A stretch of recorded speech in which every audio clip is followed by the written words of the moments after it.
Olá! No dia 1º de maio, a presidente Dilma Rousseff anunciou o reajuste de 9% nos benefícios do Bolsa Família e uma correção de 5% na tabela do imposto de renda. As medidas fazem parte do que está sendo chamado de pacote de bondades, ações tomadas pela presidente nos dias entre a votação na Câmara dos Deputados da admissibilidade do impeachment e a decisão no Senado sobre a abertura ou não do processo. É sobre isso que eu converso nesta edição do Brasil em Debate com os deputados Benjamin Maranhão, do Solidariedade da Paraíba, e Zé Geraldo, do PT do Pará. Eu sou Fabiana Mello e o Brasil em Debate é uma produção da TV Câmara e da Rádio Câmara. Deputados, obrigada pela presença aqui na TV Câmara. Eu gostaria de iniciar perguntando qual a opinião do senhor deputado Benjamin Maranhão sobre essas medidas anunciadas, não apenas no dia 1º de maio, como as outras, tanto nos dias que antecederam o 1º de maio e nos dias seguintes. Em relação ao reajuste do Bolsa Família, eu acho que é uma medida que, apesar de incoerente, porque o Tesouro Nacional, na mesma semana que a presidente anunciou o reajuste, já falava que não havia espaço fiscal para que isso fosse adotado. Ao mesmo tempo, nós temos que levar em conta que o governo, há pouco tempo atrás, apresentou o PLN número 1, que trata do reajuste da meta fiscal do país, prevendo um déficit de 96,6 bilhões de reais. O que o governo tem que explicar é de onde sairá esse dinheiro. Havia orçamento previsto, realmente, um crescimento do orçamento. Mas de onde virão esses 2 bilhões a mais para pagar esse reajuste do Bolsa Família? Por outro lado, nós entendemos que isso é necessário. E é uma medida que nós vamos defender como oposição ao atual governo e num futuro governo que logo irá se instalar. Nós precisamos fazer esse reajuste porque quem mais sofreu durante esses anos de inflação galopante e aumento dos preços foi justamente aqueles que mais precisavam. Aumento de produtos essenciais, como o gás de cozinha, a energia elétrica, os alimentos. Se você pega a cesta básica, ela teve um aumento muito superior a qualquer reajuste que está sendo feito em relação à questão do Bolsa Família. Então é algo que tem que ser enfrentado por qualquer governo. Como também nós temos que encontrar mecanismos que venham a melhorar a forma de execução do programa, mecanismo de melhor controle, mecanismo de melhor aproveitamento, inclusive, isso aí eu me associo ao senador Cristóvão Buarque, na necessidade de que nós tenhamos um mecanismo do que o Bolsa Família seja voltado para a educação como era a ideia original. Ele tem que ser um programa que garanta que as pessoas não passam fome, mas ao mesmo tempo que gera uma emancipação. E você só consegue livrar as pessoas da pobreza através da educação. Infelizmente, o programa, nos moldes que aí está, não consegue fazer que haja uma maior cobrança das pessoas para a manutenção dos filhos na escola, um melhor acompanhamento, mais igualdade, que ainda existem pessoas que não precisam, que estão tirando daqueles que necessitam receber, até para que possamos avançar na quantidade do recurso e na qualidade do gasto, chegando ao maior número de famílias realmente necessitadas e que essas famílias tenham todo um apoio, não só voltado para a questão da fome, mas principalmente da emancipação, para que os filhos frequentem melhor a escola, principalmente no ensino fundamental, e tenhamos um crescimento disso. Como eu disse antes, é uma incoerência. Há poucos dias da votação do seu afastamento da presidente, nós vemos uma medida ser tomada dessa forma para outro governo pagar, porque só vai ser em junho. Em relação à tabela do imposto de renda, eu creio que é uma coisa que nós, como Partido Solidariedade, defendemos isso há muito tempo. A defasagem do imposto da tabela do imposto de renda da pessoa física não é certamente de 5%, é mais de 73%. Nós estamos debatendo isso, inclusive, na medida provisória 703. Existe uma emenda do Solidariedade que luta por um reajuste de 8%, mas, logicamente, baseado em estudos em relação à viabilidade diante de um quadro fiscal tenebroso que o país enfrenta. Obrigada, deputado Benjamin Maranhão. Deputado Zé Geraldo, eu queria primeiro que o senhor comentasse a questão do Bolsa Família, quando técnicos do governo, do Tesouro Nacional, haviam manifestado não haver recursos orçamentários para esse reajuste. Bom, primeiro que esses recursos já estão garantidos no orçamento. Eu creio que hoje nenhum governador, nenhum prefeito, nenhum presidente da República, ele pode agir mais de forma irresponsável e sair propondo políticas, né, que venha a criar problemas para o próprio governante.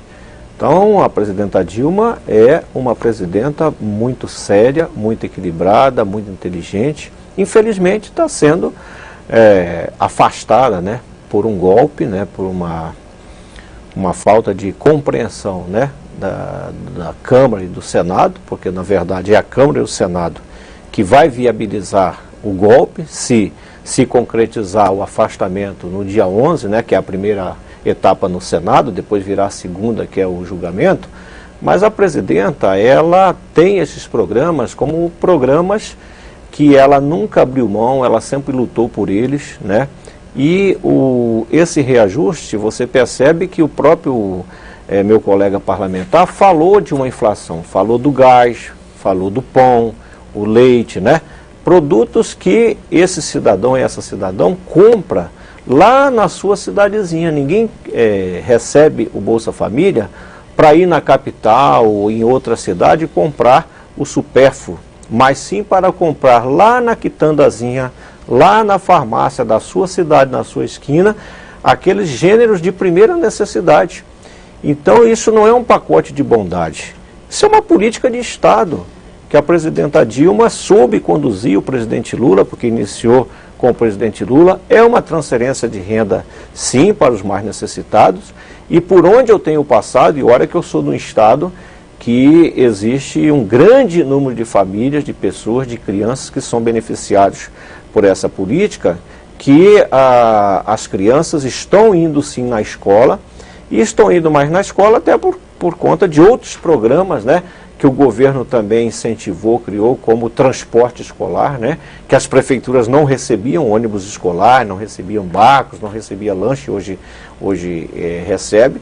E eu creio que este reajuste veio na hora certa e tinha que ser dado pela presidenta da República em um momento que, mesmo que ela não tivesse uma previsão de ser afastada, ela faria da mesma forma, como vai fazer o lançamento do Plano Safra. Mas desculpa só reforçar isso, a presidente não havia em janeiro vetado um reajuste para o Bolsa Família para 2016, justamente por não haver recursos no orçamento? Veja bem, mas de janeiro para maio, nós temos uma previsão orçamentária, inclusive, diferente. Mas a situação não piorou, inclusive, com o último mês de... Não. A expectativa de arrecadação nossa no país, ela começa a melhorar. Os golpistas sabem muito bem que 2017 e 2018, a situação do Brasil vai estar melhor. A própria inflação já diminuiu, a própria energia elétrica, né, ela já saiu daquela tarifa vermelha. Por quê? Porque os reservatórios começaram a encher, Belo Monte começou a produzir energia. A presidenta Dilma vai, nesta quinta-feira, nessa semana, em Altamira, inaugurar a maior hidroelétrica do Brasil, que durante 30 anos ficaram em estudo e nunca saiu do papel, e ela, com a sua capacidade como ministra na época, né, de Minas e Energia, o presidente Lula, e agora como presidente da República, colocou essa hidrelétrica em funcionamento com as primeiras turbinas já fornecendo energia para 17 estados do Brasil. Portanto, essa catástrofe, né, que a oposição está criando, de que o Brasil é um país que faliu, que tudo acabou, tudo isso é balela, tudo isso é papo furado. Então, o que cabe àqueles que estão aí querendo tomar posse do governo de forma inconstitucional é exatamente garantir esses programas, e esse que é um dos maiores programas reconhecido mundialmente, e fazer com que ele possa continuar existindo e possa continuar tendo os reajustes quando for necessário. E com certeza, esses programas foram mantidos pela presidente da República, né? Diante da crise, diante das dificuldades, houve cortes em outras políticas, mas os programas sociais, como esse, por exemplo, que eu considero um dos mais importantes, foi mantido pela presidenta, e nada mais justo do que ela anunciar esse reajuste. Infelizmente, obrigada, deputado Zé Geraldo. Eu vou passar para o senhor, deputado Benjamin Maranhão. Eu acho que a verdade tem que se impor. Nós vivemos num país com 11 milhões de desempregados. Nós vivemos num país em que as empresas, principalmente as pequenas, estão fechando dia a dia. Se você andar nas ruas do Brasil, você vai ver essa realidade nua e crua. Você vai ver os municípios brasileiros no estado de pré-falência, outros falidos, porque as receitas estão caindo. Você vê os estados em dificuldades porque as receitas estão caindo. E vê a receita também da União cair. Não adianta agora o governo querer dizer que está no mar de rosas, que existe uma estabilidade. Pelo contrário, o que aconteceu e comprovado pelo próprio Tribunal de Contas da União foi uma tomada de medidas econômicas destrutivas. A chamada contabilidade criativa foi criada pelo governo, que criou um déficit crescente. Isso foi obra e fato de Dilma Rousseff. Isso vem se instalado no país há bastante tempo. toda essa crise econômica, com queda do grau de investimento do país, o país perdeu todas as possibilidades de novos investimentos, a questão da Petrobras, a questão dos empréstimos e dos subsídios que foram criados para grandes grupos empresariais amigos do poder e que geraram todo esse déficit na economia nacional, isso foi criado justamente pelo descontrole das contas públicas. E o que nós estamos colocando de forma clara, isso foi demonstrado pelo TCU, que é uma realidade que a população vive. A inflação, ela é uma realidade do dia a dia das pessoas que vão ao mercado, que vão à feira, que vão ter que pagar a sua escola dos filhos, que vão ter que pagar um plano de saúde, porque durante esses 13 anos de governo do PT não foi construída uma saúde pública digna no Brasil, e ela teve tempo suficiente para se fazer isso. Isso é a realidade que nós vivemos. Então, essas medidas paliativas, pequenas, que não irão resolver a vida prática das pessoas, eu não creio em que isso possa ser chamado nem de pacote de bondades. Nem a esse ponto chega. Porque a realidade do cidadão brasileiro, do trabalhador, ela é muito cruel. Eu não falo nem em classe média, porque o nível de tributação que existe em relação ao imposto de renda no Brasil, ele pega desde motoristas de ônibus, ele pega torneiros mecânicos, ele pega pessoas que são operários de fábrica, pequenos empresários que pagam uma carga tributária gigantesca. Enfim, é uma coisa generalizada. E quando você fala em diminuir, por um lado, e aumentar as alíquotas de contribuição de empresa, você está dando com uma mão e tirando com a outra. Então isso não chega nem a ser uma bondade. E essa questão de se falar em golpe, que isso virou uma coisa, até me perdoe, Zé, todo respeito que eu lhe tenho. Vocês não gostam, esse aqui é um local comum, porque você vai me deixar falar, que eu lhe ouvi com toda tranquilidade. Não, estou deixando. Só. O que ocorreu foi um processo que foi chancelado pelo Supremo Tribunal Federal, que é o guardião da Constituição. Todos os atos que tinham sido feitos, até pelo presidente Eduardo Cunha, que qualquer um pode ter, as ressalvas que tiver em relação a ele, foram desfeitos e foi feito todo um rito aprovado por decisões do Supremo Tribunal Federal, só na véspera da votação da admissibilidade, que não foi um impeachment da presidente, foi a admissibilidade do processo na Câmara dos Deputados. Foram 5 ações movidas pela AGU, que foram derrubadas pela unanimidade dos ministros do Supremo Tribunal Federal, uma maioria de 367 votos parlamentares. Como é que um governo tem condição de governabilidade tendo 130 votos na Câmara dos Deputados? Então se exauriu. O que eu quero dizer disso tudo é que esse governo está acabando porque ele se implodiu. Não foi uma oposição de 160 deputados que derrubou esse governo. O que derrubou esse governo foi o caos nas finanças públicas, foi a inflação, foi o desemprego, foi a corrupção em empresas como a Petrobras, que era um orgulho nacional e que virou o segundo escândalo de corrupção mais comentado no mundo. Isso era coisa que se via em países da África, em países ditatoriais como a Rússia ou a Ucrânia, e não no Brasil, coisa dessa monta. Bom, deputado Benjamin Maranhão, obrigada. Deputado Zé Geraldo, o senhor vai ter a oportunidade de responder dentro de alguns instantes, porque o Brasil em Debate vai fazer um rápido intervalo e a gente volta já já. Não saia daí.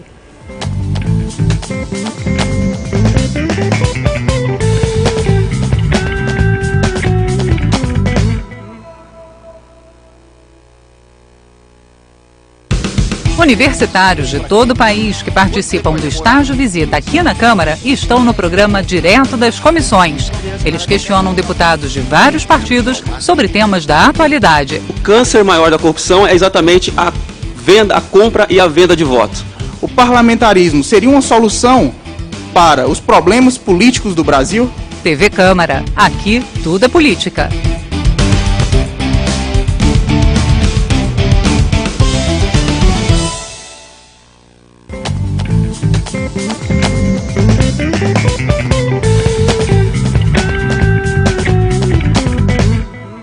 Estamos de volta com o Brasil em Debate. Eu sou Fabiana Mello e hoje estamos discutindo as medidas anunciadas pela presidente Dilma Rousseff no 1º de maio. Os deputados que participam deste programa são Benjamin Maranhão, do Solidariedade da Paraíba, e Zé Geraldo, do PT do Pará. Deputado Zé Geraldo, eu queria que o senhor respondesse os comentários do deputado Benjamin Maranhão. Agora, antes eu queria mencionar que uma reportagem da EBC, da Agência Brasil, fala que A queda na arrecadação decorrente da crise econômica levou o governo central a registrar o segundo maior déficit primário mensal da história em fevereiro, um resultado negativo de 25 bilhões de reais. Ou seja, na verdade, há uma teoria de que a redução da energia elétrica, do valor da energia elétrica e a adoção da bandeira verde, na verdade, não seria uma redução do consumo das famílias, seria decorrente justamente da redução da produção das indústrias, ou seja, decorrente da crise econômica também nós estaríamos consumindo menos energia. E isso é que teria levado à redução do preço da energia elétrica. Como é que o senhor vê essa questão? Não, eu acredito que as duas coisas aconteceram. É verdade que na medida que você diminui consumo, você diminui industrialização e diminui a energia. Se bem que nós já temos a comprovação que quem mais gasta energia no Brasil não é nem a indústria, é a própria agricultura, é a própria produção, que tem aumentado no Brasil, por conta exatamente dos bons financiamentos, dos grandes financiamentos. Uma das coisas que a presidenta Dilma preservou foi exatamente os financiamentos na produção. Tanto é que os planos safras vêm aumentando. Você percebe que no final do governo Fernando Henrique, o Pronaf, o plano safra, não chegava a 3 bilhões. E o último foi de 22 bilhões. Portanto, o Brasil passou a produzir no campo, o Brasil passou a ter irrigação. Você pega estados hoje que praticamente todas as propriedades rurais elas trabalham com irrigação, com alto consumo de energia, né? Então é verdade, mas mesmo que a indústria estivesse produzindo como ela produzia, nós ainda teríamos a energia porque, naturalmente, os reservatórios, né, voltaram a encher e outras fontes de energia começaram a acontecer. Naturalmente que vamos ter que continuar produzindo energia no Brasil, até para que ela possa ficar mais barata. Então eu acredito que nós estamos vivendo neste momento também, nessa disputa política, nesse momento do golpe, e não adianta meu colega vir dizer que não é golpe, porque ele é golpe, não adianta misturar corrupção com o debate da economia, porque se for para ir para o debate da corrupção, o presidente da Câmara que conduziu o processo do impeachment é o mais envolvido na Lava Jato, é o político mais antipático do Brasil. Então esse debate pode... Hoje mesmo o Aécio Neves foi denunciado, então tem vários partidos que eram aliados, que ajudaram no golpe e que tem parlamentares envolvidos na Petrobras, no desvio, na corrupção, estão citados nas listas. Desculpa, deputado Zé Geraldo, o senador Aécio Neves foi aberto inquérito. Aberto inquérito, exatamente. O senhor disse que ele foi denunciado, assim, porque foram abertos mas é um caminho, quando o procurador, a partir de Furna, né? Mas eu não quero não falei no Aécio, porque eu estou falando de lideranças de vários partidos que se envolveram devido à questão do financiamento das campanhas. Não sei, agora... Só porque, desculpa, é porque o senhor falou denúncia e foram abertos inquéritos contra o ministro da Secretaria de Comunicação Social, da Presidência da República, Edinho Araújo, o senador Aécio Neves, o presidente da Câmara, Eduardo Cunha, o do Senado, Renan Calheiros, também não foi? Renan já assim, é porque foram vários, não é mesmo? Vários. Não, o que eu quero dizer é o seguinte, se você for ver aqui na Câmara dos Deputados, você tem um grande número de parlamentares que hoje, diretamente ou indiretamente, alguns ainda não são réus, mas poderão ser réus. Então, trazer esse debate da corrupção, que a Petrobras é um orgulho, até porque quem descobriu o pré-sal, quem fortaleceu a Petrobras, que com tecnologia própria, sem importar tecnologia, descobriu o pré-sal, foi a partir do governo Lula. Quem fez a partilha do pré-sal foi a partir do nosso governo. E, na verdade, não se fala, mas o que está em jogo é exatamente a privatização da Petrobras. É entregar para o capital internacional uma riqueza estratégica nossa. É isso que está em curso. Então, isso daí o povo vai descobrir. Eu quero deixar registrado hoje, nesta sessão, nessa entrevista, e posso até apostar. Eu quero ver se daqui 90 dias, 100 dias, se a maioria do povo brasileiro não está contra o impeachment.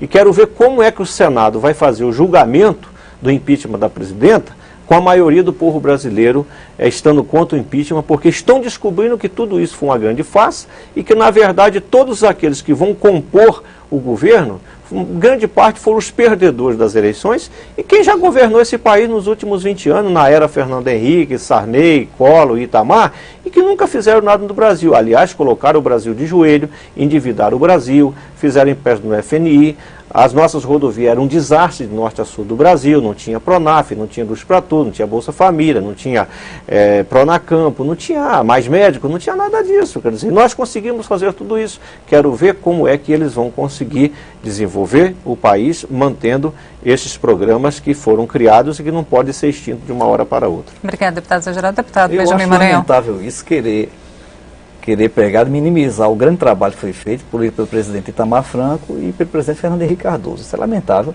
no que diz respeito ao controle das contas públicas, ao controle da inflação, porque o grande problema do Brasil era a inflação naquela época. Quem não lembra de como era corroída a renda e o salário do trabalhador, e foi o caminho que o PT assumiu a partir do governo Dilma. Eu faço aqui até uma ressalva do presidente Lula, que no seu primeiro governo ele manteve o equilíbrio das contas públicas como forma de manter um crescimento sustentável do país. Depois isso foi abandonado. Não sei por quais motivos se criou a chamada contabilidade criativa, depois a batizada pelo TCU de contabilidade destrutiva, que fez com que esse déficit primário fosse crescendo mês a mês, ano a ano. E se chegasse a uma situação econômica do país como está. Não adianta se querer maquiar as coisas, porque a verdade ela sempre termina prevalecendo. O mercado ele termina se impondo. O mercado se impõe através de números como esse, de inflação, de desemprego, de falta de confiabilidade para os investidores do país, de sofrimento generalizado da população.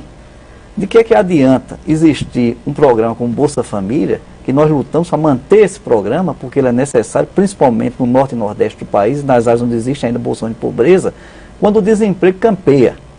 Você chegar hoje em dia na construção civil, na indústria, na própria agricultura, que já está sofrendo os efeitos da crise, e essa questão da energia elétrica, se dizer que a agricultura é o principal consumidor do Brasil, mas pela excelência dos nossos produtores, é pela nossa dimensão continental de país, é pelo trabalho que está feito pelos agricultores por si só.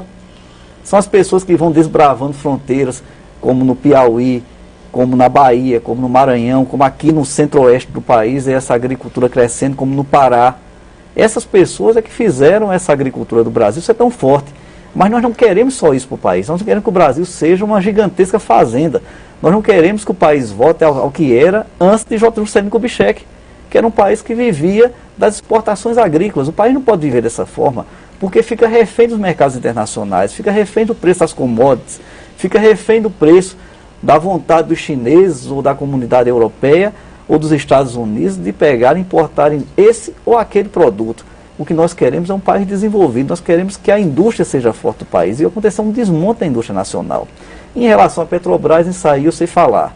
Porque como presidente da Comissão de Trabalho, nós fizemos durante o ano de 2015 uma série de viagens voltadas para as obras paralisadas da Petrobras. Nós estivemos no Ceará, onde vimos um desperdício gigantesco de dinheiro, mais de 800 milhões, numa prometida refinaria Premium. Estivemos no Maranhão, onde existe um aterro e uma drenagem, onde foi gasto 2 bilhões de reais, isso jogado fora. Estivemos encharqueados no Rio Grande do Sul e no Porto de Rio Grande, onde nós vimos dezenas de empresas quebradas, empresas sólidas até a Petrobras chegar lá, e que prometeu que ali ia ser construído um grande polo naval, que depois foi abandonado. Nós vimos a situação das pessoas em Suape, onde foi vendida uma ilusão de que existia um polo naval, onde realmente foram instalados 2 estaleiros, e que depois isso foi completamente paralisado. E da refinaria Abreu e Lima de mais de 40 bilhões de dólares sendo gastos lá, que depois se descobriu que isso foi muito mais do que o dobro do que foi feito pela Índia para construir uma refinaria do mesmo porte. Nós vimos isso na Compes, no Rio de Janeiro, onde em Itaboraí o município está falido, com a paralisação das obras que foram cantadas como um grande desenvolvimento do país e de crescimento. Hoje em dia a Petrobras, nós temos que falar disso, porque ela impacta diretamente a economia nacional. São 300 bilhões de dólares de endividamento, mais de 40 bilhões de reais desviados. Não é coisa de pouca monta, não. É uma quantidade de recursos que está fazendo falta na saúde, na educação do país. E por que nós falamos nisso? Porque não é algo que esteja solto no ar, não é algo intangível, não. É o concreto que está afetando diretamente a vida das pessoas. Nós temos no Brasil a gasolina, deputado, mais cara do mundo. O barril do petróleo a $30 eu preciso e a gasolina galopando. Desculpe interrompê-lo, mas eu preciso passar para o deputado Zé Geraldo, porque o nosso tempo está chegando ao fim. Deputado Zé Geraldo. Não, eu não quero dizer que nós não tenhamos crise em alguns setores. A Petrobras, por exemplo, quando a presidenta Dilma fazia a campanha para sua reeleição, um barril de petróleo custava mais de 145, hoje está 45. Então é normal, em qualquer situação, um produtor que vende um saco de soja a R$45, monta toda uma estrutura, faz seu planejamento, daqui a pouco esse saco de soja despenca para R$10, que não é o caso do Brasil, que tem uns 10 anos que vem equilibrado subindo. A agricultura é potencial, não é por iniciativa própria, porque os governos nossos deram subsídio, deram financiamento. Essas esplanada vivia cheia de tratoraços o ano inteiro antes do governo Lula. De lá para cá tem tratoraço, mas é no campo. O cidadão compra uma coletadeira que vale mais de R$1 milhão e ele paga tranquilamente sem correr o risco do banco tomar isso dele. Então, na verdade, o campo, o potencial, a agricultura, a Embrapa, tudo se desenvolveu também graças aos financiamentos do Banco do Brasil, dos fundos concessionários, do BNDES, que financiou inclusive as patrulhas para os empresários rurais. Então, não é só a excelência é um esforço individual, empresário ou individual ou cooperativado, mas é também as possibilidades que a partir do governo Lula esses empreendedores tiveram para fortalecer a nossa produção agropecuária nacional, e realmente nós crescemos muito. Temos a Embrapa, né, que tem crescido e contribuído para melhores sementes, melhores espécies, etc. Mas não dá para dizer que é só excelência, de que isso é um esforço individual. E por que isso não acontecia no passado? Que sempre houve esforço individual. Então também não dá para dizer que agora o Brasil é um caos, porque nós temos reservas. Quando nós recebemos o governo em 2003, o Brasil tinha 60 bilhões, hoje tem mais de 400 bilhões. Esse país não é um país falido, né? Agora, a Petrobras vai se reerguer, os Emirados Árabes, por exemplo, estão se replanejando, porque o petróleo despencou, eles também não sabem o que fazer. Estão tendo que buscar novas alternativas para segurar a economia, porque eles tinham muito dinheiro a partir do petróleo. Quando o petróleo cai, quem é culpado disso? É a Dilma? É o PT? Quem é o culpado disso? É o mercado internacional, tá certo? Então, não adianta, porque eles nunca deram resposta. Então, as pessoas que estão aí pensando, né, que vão tomar o governo de assalto, que vão enganar o povo brasileiro, vão se dar mal logo ali na frente, com certeza. Deputado, muito obrigada pela presença aqui no Brasil em Debate. Eu que agradeço. Eu conversei com os deputados Benjamin Maranhão, do Solidariedade da Paraíba, e Zé Geraldo, do PT do Pará. Obrigada também a você que nos acompanhou até agora. Lembrando que você pode conferir novamente esta e as outras edições do Brasil em Debate na internet. O nosso endereço é câmara.leg.br/Brasil em Debate. Eu sou Fabiana Mello, espero você em uma outra oportunidade. Até lá.